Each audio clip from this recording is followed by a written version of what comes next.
this is Tom Reinhardt from Blast from the Past Media Network. We're out here at the Lions Drag Strip Car Show having a blast. Yukino, who is our television host from Blast from the Past. Today, I think I'm going to get on a roadster and some of the custom hot rods, maybe get some, who knows. Let's go take a look.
From the past. This is Yukino Oshima, and we do have a gentleman, Joe Schubeck.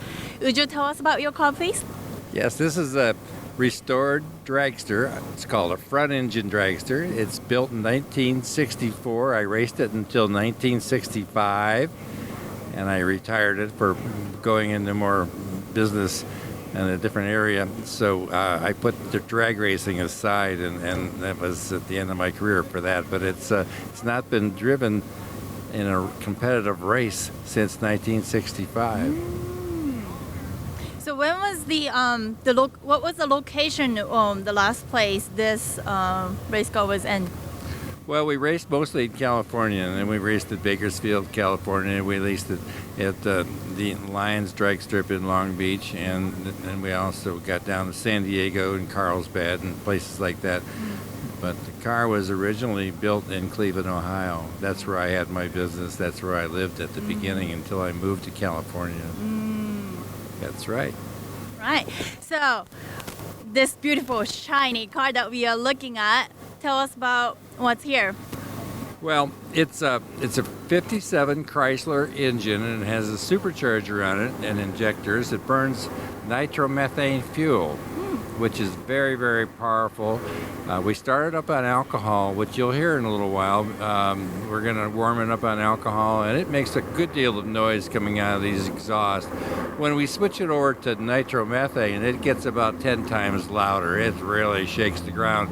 We're not going to rev it up or do anything crazy. We're just going to let it idle like the big cars of today do when they warm up on the starting line, and it's very impressive to hear that.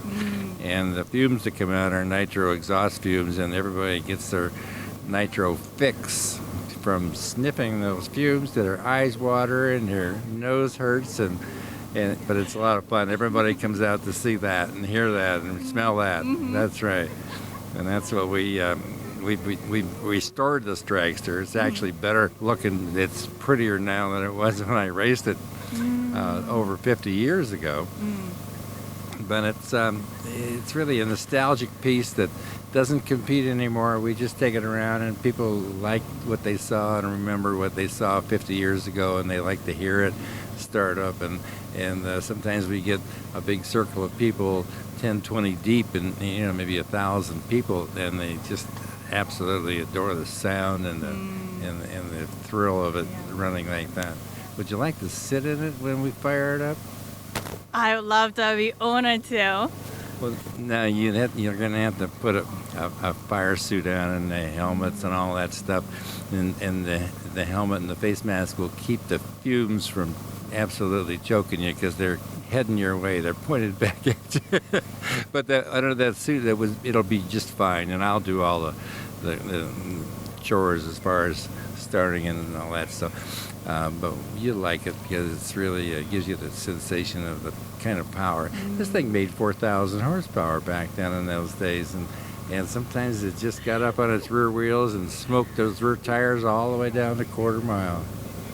Wow. So as far as like where to put myself, like situate myself inside, is there anything that I like shouldn't touch? Where to put my legs in? Like any basics? You just put your hands on the steering wheel and just kind of sit there and enjoy everything. I'm ready. Let's get ready then.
Here, let me take your helmet. Was it loud in there? It was loud. I have like a runny nose. Runny nose? Okay, we pull this off. Oh my god. Like really. Hey, she just got a nitro fix, folks. How did it feel to sit in the seat with all that loud exhaust going right past your head? Okay, so I didn't know, like I couldn't even move. I couldn't turn my head, nothing. I was just really fixed in the car. But more than what I saw from the outside, I noticed that the engine doesn't really block my view. I can just see the surroundings as much as I need to keep myself straight if I have to, I thought. But then when I'm looking ahead, I don't see anything about the wheel spot. So I guess you really have to set your mind to hold your hand steady. Yeah, actually, let me explain a little bit of something about these front engine dragsters. When we got up on the starting line, we couldn't see straight ahead. We were looking at the backside of that supercharger. What? So what we did is we looked off to the side at the white lines on each side, and we regulated how straight we were going by the lines down the side of the driveway. And you couldn't see straight ahead, so we didn't look at the back of the blower. So that's why you have a mirror right there then. No, that's just for looking to see who's behind us if we're playing Ah. around in the parking lot. Oh, okay. Thank you. Is that different than your Miata? It is definitely different from my Miata. My Miata, like the best I could get is 110 horsepower, and this one you said, 4,000. yeah. For my absolutely first time I ever got on a Roadstar. Dragster, I'm sorry. Oh my gosh. Whew. So, this fume comes from the back of the helmet. It was just, my eyes were so watered that I just couldn't see anything in the front. You mean, were you surprised that you couldn't move your head, that you were kind of fixed in that position? Well, that's the way it's supposed to be. You're not supposed to be wobbling around in there. You got to be really locked in case anything happens. We don't want you to bounce around. You got to be protected by everything like the roll bar and such. I had the impression that I thought how it's gonna be is more of the car to be fit to the shape of the body, to be much more comfortable. It was definitely not comfortable as much as I thought. I had like space in the back right there. I couldn't slide to go farther. I couldn't go up, but then there was the room in the back. Actually, you looked very comfortable in there, and even though you couldn't move around much, you looked really good in there. You could have driven this down the quarter mile I don't at know 200 about that. miles an hour. I'm sure of it. So, if this was in the full throttle, how fast does this go? Well, in the days like 1965, that's over 50 years ago, this car with this percentage of nitromethane would run about a little over 200 miles an hour in terminal speed in a quarter mile and right around 7 seconds standing start. Wow. Yeah, Wow. that's a lot of fun. Yeah. Well, I'm sure everybody asks, but where did you get the name Gentleman Joe? Oh, some writer for the drag newspaper, one time we were at a major event and we were at a coffee shop having breakfast, and I think he saw me opening the door for my girlfriend, and then he saw me move the chair up so she could be seated properly, and he thought, gee, this is no way for a drag racer to act. He must be a real gentleman, and he called me Gentleman Joe in the news release. I won that event, and he says, Gentleman Joe wins, and I thought, oh God, we got to buy up all these publications and burn them before somebody gets a chance to read this. It was embarrassing for me, but it stuck. For 50 years, it stuck. Ooh, I'm still getting that rush, and I know I have to get out from this fire suits and let you go, but No, definitely lifetime experience. If you want to just sit in here for another hour or two, you can do that if you want. I might do that. Why not? There you go. That's fun. We're glad we had the opportunity to put you in the seat and get you a nitro fix. Definitely Nitro Fix. Thank you so much.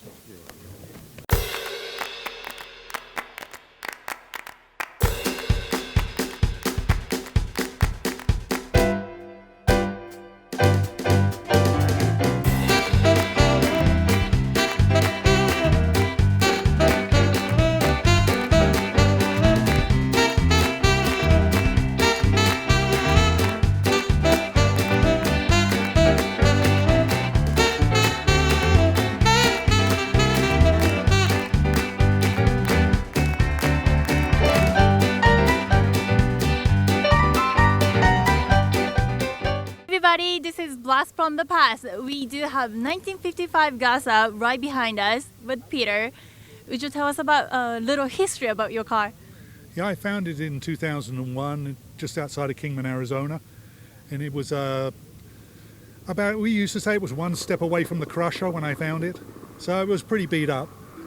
But I found it and contacted a few friends who were into restoring the old cars. And a guy back in Virginia recognized it. He used to race against it back in the old days. And he said if I didn't buy it, he wanted to buy it because it kicked his butt in 1963 in the Nationals. So then I took it home and we took it out to the Hot Rod Reunion. And it was a bit of a hit out there because people had been looking for the car. And it had vanished, obviously. It was just lying in people's yards.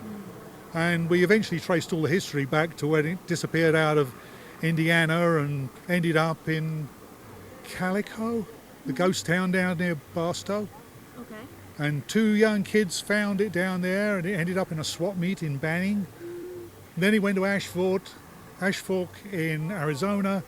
It then got moved to Kingman, and then I sort of ended up with it. So I see all this signage written directly on the body of the car, and I recognize that this car won national championship as well as the world championship. Right. What's the story behind this? Well, he was class champion in 63, 4, 6 and 7 at Indy, which is a feat in itself. In 1965, he won Street Eliminator in the World Finals. And as part of his prize, he won a 1965 Mustang, a trophy, and a trip to Hawaii to match race the winner of the Street Eliminator from the Indy Nationals. So it's quite a well-travelled car. So I heard a little story about this, how you restored this car exactly like how it used to be. Right. Where did you get all the information, little bits of pieces? Well, when I took it up to the Hot Rod Reunion the first year, a guy told me that the car was featured in a October 1965 Hot Rod magazine.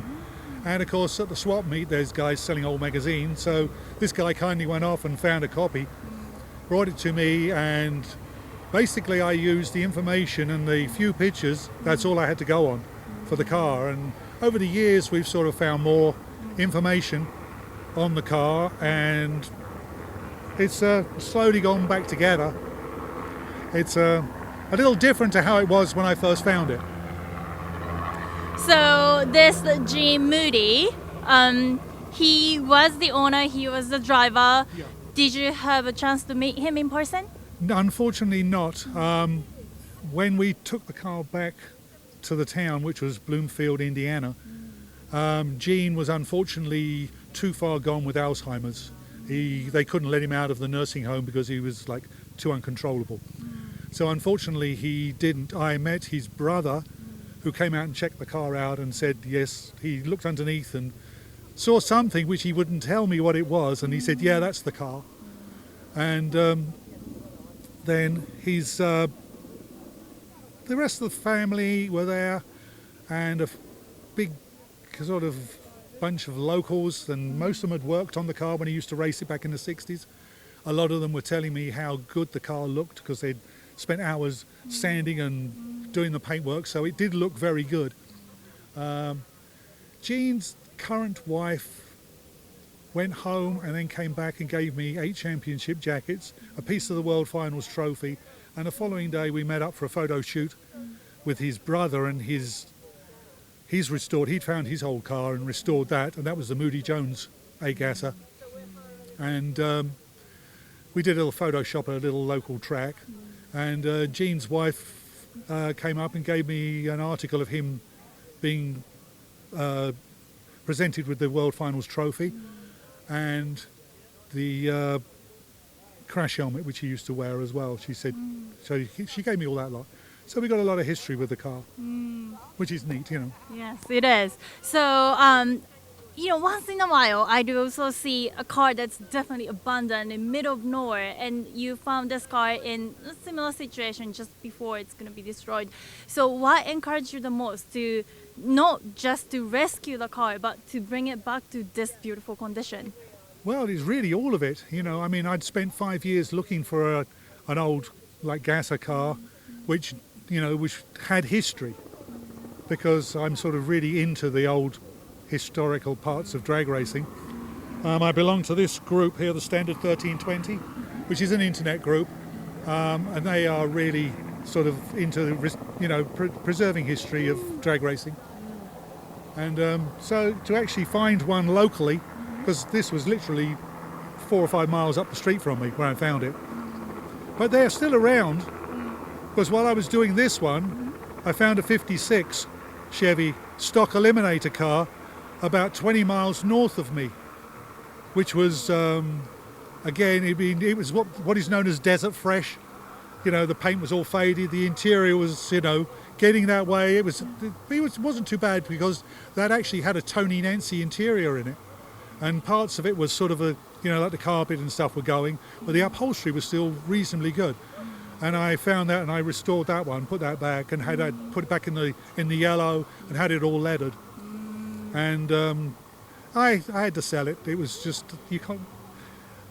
I needed to buy other things.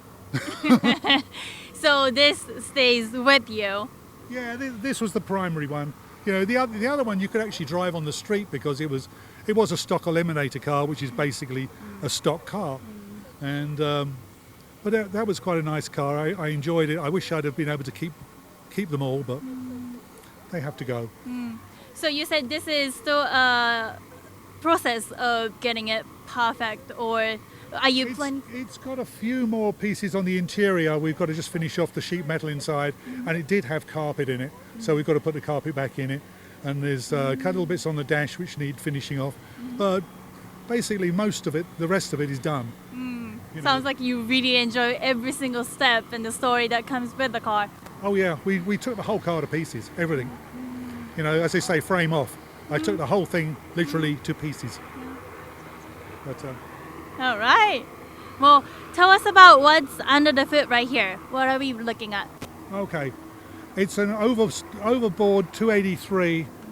The class limit was a 301, but Gene used to run 292 because at 301 they got a little unreliable.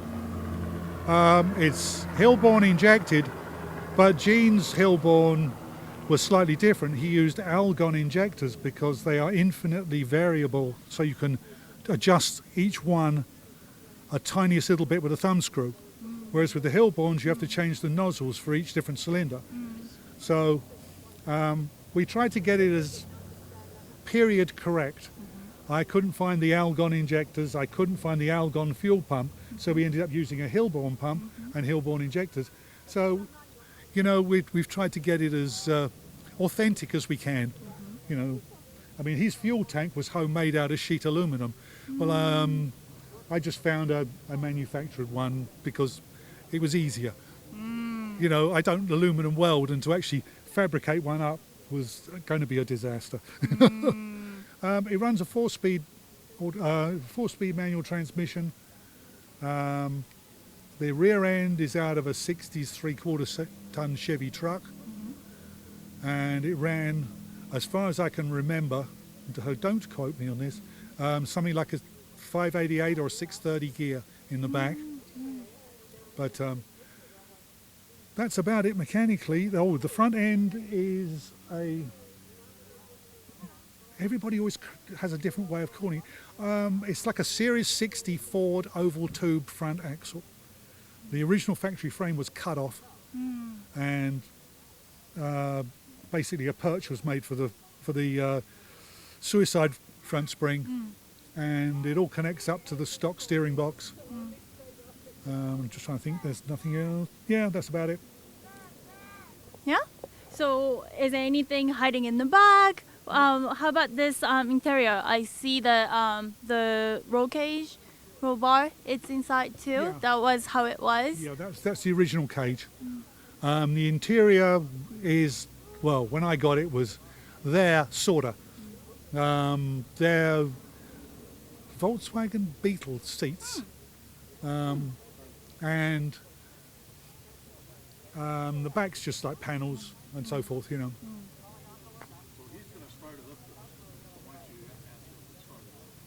I want to hear the sound of this engine. Would you start the car for us? I will do that. All right. I put the gas. Woo!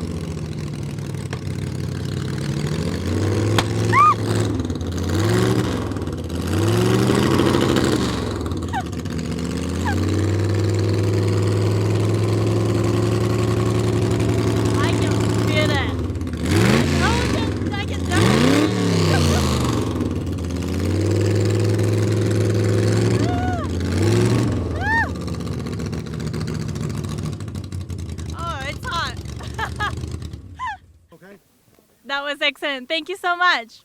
Thank you. We'll be right back.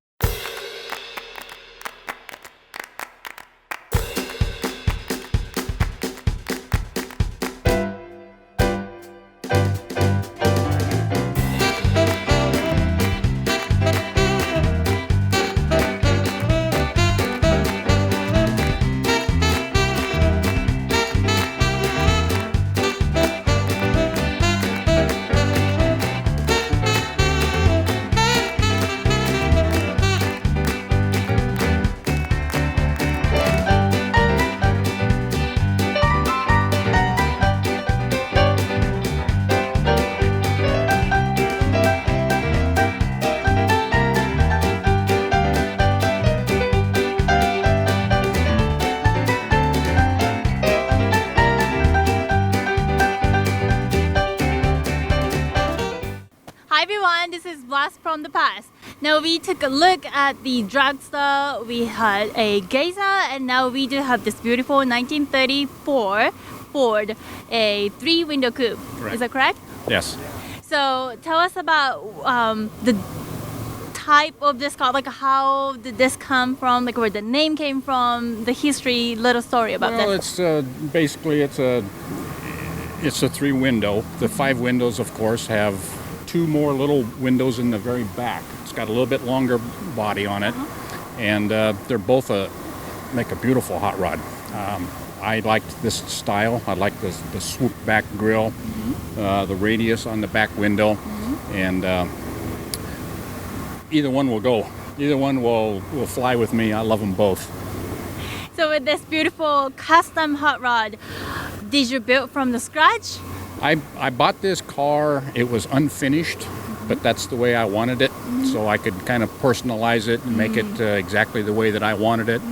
If you build them from the ground up, they're quite a bit of money, quite a bit more money. If you can find somebody that has started it, can't finish it for whatever reason, that's a good way to go. And this had the bones that I wanted, so I could finish it the way that I liked it. And So tell me how much you have done. oh, I don't know where to start. And I've done all the custom work. I'm a machinist by trade, so everything that looks a little bit not standard, like from the Summit catalog, I built it.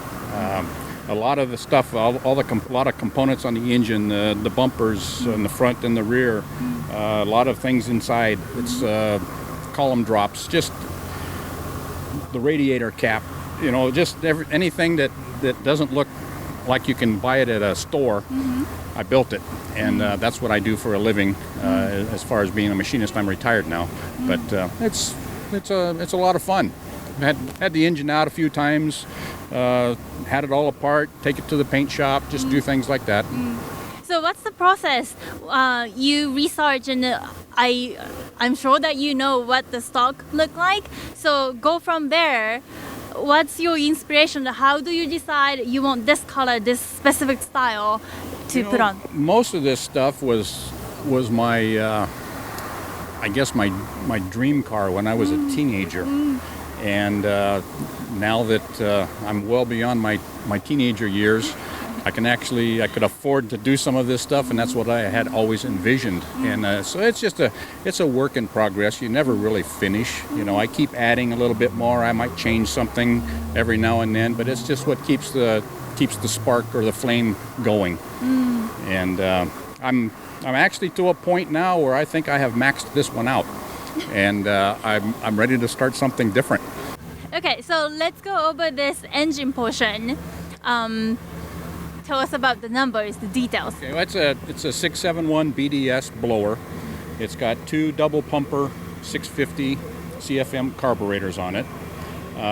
It's got crane cam, Sanderson headers, and MSD ignition. It's streetable. I mean, it handles real well on the street. I don't race it. I did that many years ago. You just beat your cars to death. You're always working on them. I'd rather just drive it, go to shows, have fun with it. So, no, I treat it very nice. You have to blow the cobwebs out every now and then. But it's got a quick change Hellebrand rear end. The same with the wheels, the Hellebrand wheels. And it's got a 350 turbo hydromatic transmission in it. I don't know what else I can tell you. What's the current horsepower? It's actually underdriven. It's about 500 horses. It's about 5% underdriven. So that's good enough for me. So this looks nice from the front. Would you show us the back? Sure. Let's take a look. You know, even like this door prop was something that I've probably got 10 hours in machining. Wow. Most guys will just use a little piece of stainless, and that's kind of the stuff that I like to do. The column drop, all the handles, everything that you see in there has all been custom made out of billet aluminum, and it's very time consuming. But that's what I do best. That's what I like to do. Therapy. Yeah. Cheaper than therapy, or as much as? And the bumper is my inspiration. What happened with this was that the exhaust used to come straight down, and every time I'd start it up at a car show, dust everywhere. Everybody would get mad at me. So I'm going to change something around. Well, it turned into about a 6-month project because I built everything from what you see, and the exhaust pipes themselves are stainless. The inserts are billet aluminum. The bumpers are stainless. The cross member is chrome-plated steel. The little bezels in there is all aluminum. And you do that so it gets a little bit different contrast. The aluminum, the stainless, and the chrome-plated steel all has a little bit different hue to it. And I just kind of went with the flow and just started building. And I get a lot of compliments on it. I was at a show one time where I won Best of Show, and if you win Best of Show that year, next year your car is on the T-shirt. Well, the picture that they put on the T-shirt was of the rear end. They didn't put the car on there. It's the rear end, but they just said that's so awesome. It's so different, and I get a lot of compliments on it. I get a few people that want to know if I can build them one, and I just I'd rather keep it unique. I'll build them something that's different, but not to match this one. So earlier today, I was on dragster, and I noticed the size of this tire is quite similar. It's quite a size. Is this something that you decided to put, or this is close to the stock? No, this is what I put on. I'm ready to put on something just a little bit smaller, but with the wheels that I have, I can't really do that. They're 12-inch wide wheels, so I've got to pretty much stay with this size of tire. It kicks up a little bit of dirt, a little bit of rock. I get some rock chips on the side of the paint, but every couple of years I have it touched up. So how about the interior? It's nicely done. There's just the whole unity. It's just so beautiful. It wasn't, the interior wasn't overdone, but it was done very nice in leather, and just kind of a gray tone to it. Just kind of wanted to make it more like an old style hot rod. It's got, it actually has electric windows in it, but they have cranks in them to make it look like it's the old crank and stuff like that, and it's I didn't want a tilt steering wheel. I wanted just a steering column coming up, just to keep it, don't have a turn signal on it. I made a little switch on the dash for turning it, and it's just kind of keeps the old school look. That's what I wanted. So you have all this knowledge and skill set, and you can build a car as beautiful as this. For anyone who's just starting to maybe designing their own cars and getting all these inspirations, what can you tell those people? I would say start hanging out at some gatherings, start getting to know some people, go to some of these little events that they have, and just make a few friends, get to know a few. I made a few friends here today that I've never seen before, and they want to get together with me because they like what I've done, and they just want to bounce some ideas off of me and see what I think. And that's the best way to do it. There's so much knowledge. There's so many talented people out there. My expertise is machining, but there's a lot of guys out there, their expertise is paint or sheet metal or engines or upholstery. And you know, when we all come together as a group, they'll be able to help you. If not, they'll be able to tell you who go to talk to. And it's car guys are great guys. I mean, there really is. There's not too much ego. Everybody has the same interest, especially if you get involved with the group, my age group. You know, all us baby boomers. We love the muscle cars from the 60s. We love hot rods, and everybody is really willing to help you in whatever areas you need. That's what I would suggest. Yeah.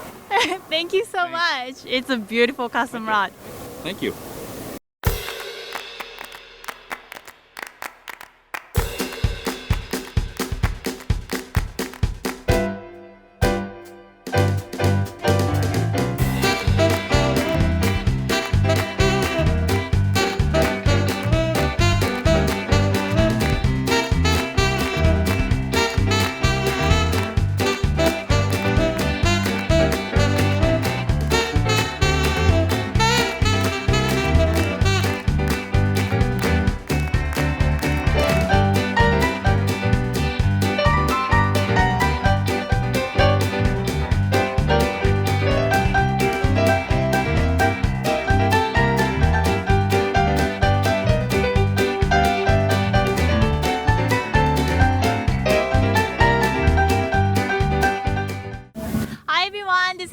From the past. Now we spent some time with the dragster, geyser, custom hot rod, and now we are back at the dragster right here. And we have Richard. Would you tell us about your car?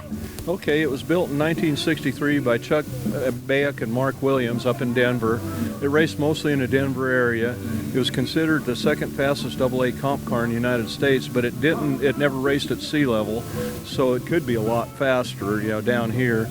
The motor's a 354 Chrysler Hemi with an interleave injection on it and the 671 GMC blower. It's got a fiberglass Kellison body on it, and I found it hanging in a garage up in Denver, you know, and the differential is early Olds, 56 Olds. The trans is an in and out box, so it has a neutral on it. Suspension is solid on the back and torsion bar on the front. So one gauge over there, that's all you need. So, and the interior was done by Stan, I can't remember, West Side Upholstery in Denver on it, and me and a friend of mine painted it. And then the guy originally, Mad Mike, that pinstriped it and lettered it in 1963, he's still pinstriping, so he did all the pinstriping and lettering on the car. So there's no radio in it. It's kind of loud to be listening to a radio, and they don't want you to wear earphones when you're driving. So, but it raced 63 and 64 and a little bit into 65, and then they built a new car on it. So when you found this car, were you a drag racer?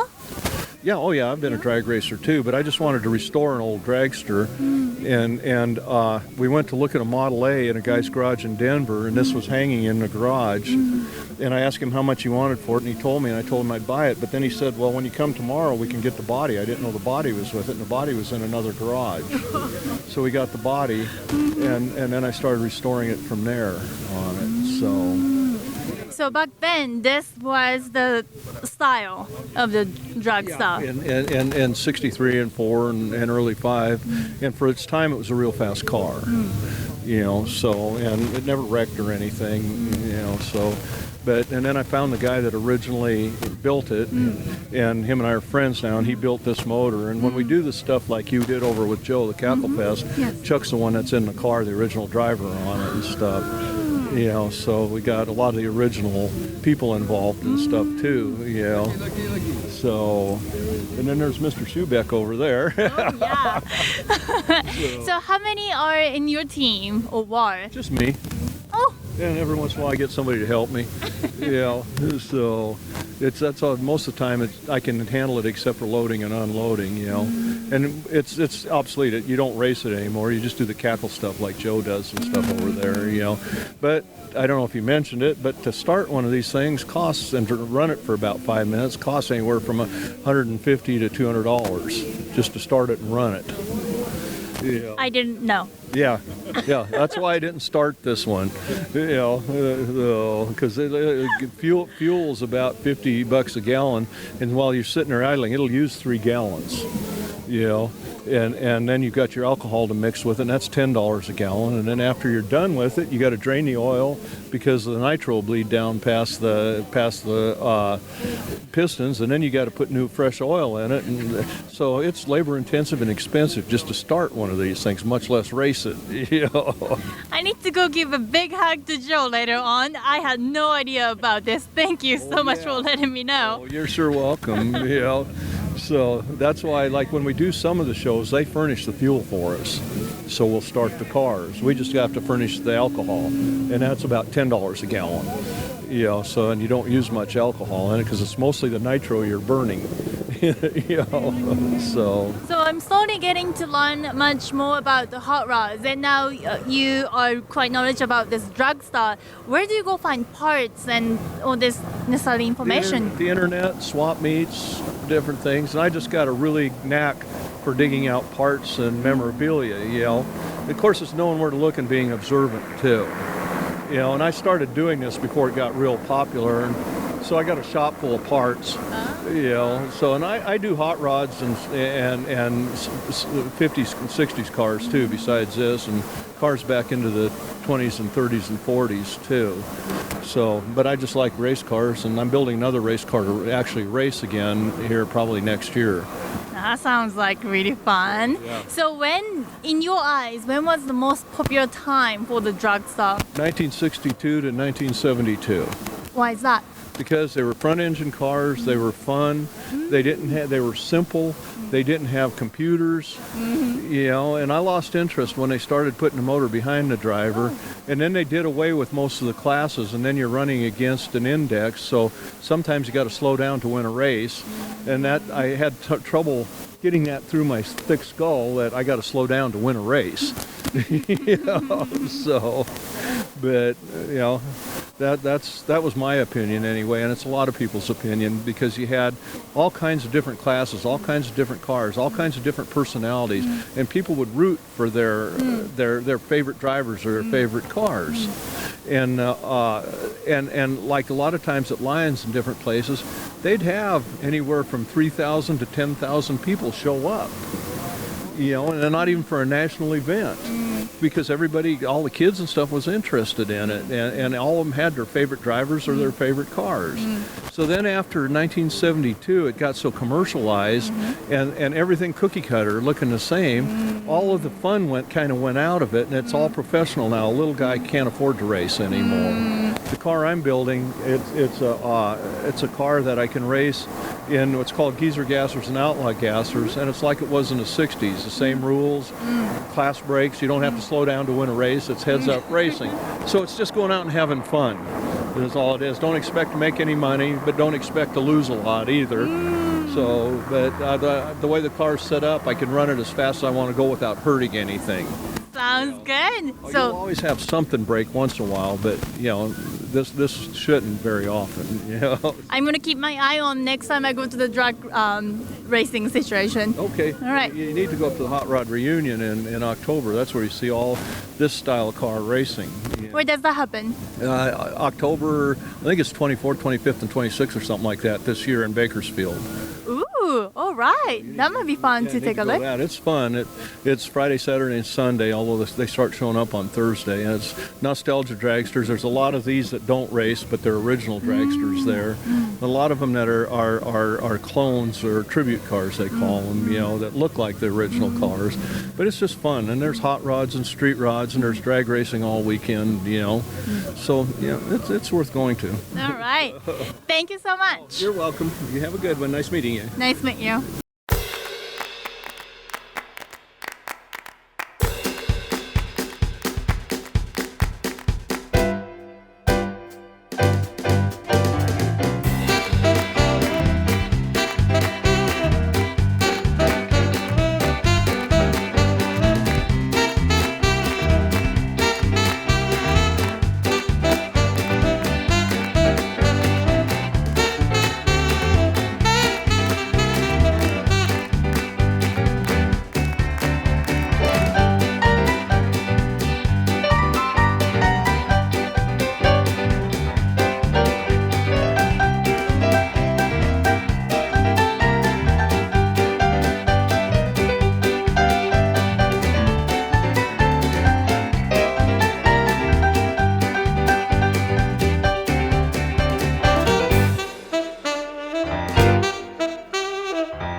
a blast out here at the Hoover Dam Lodge and Casino with our Tribute to Lions Drag Strip Car Show.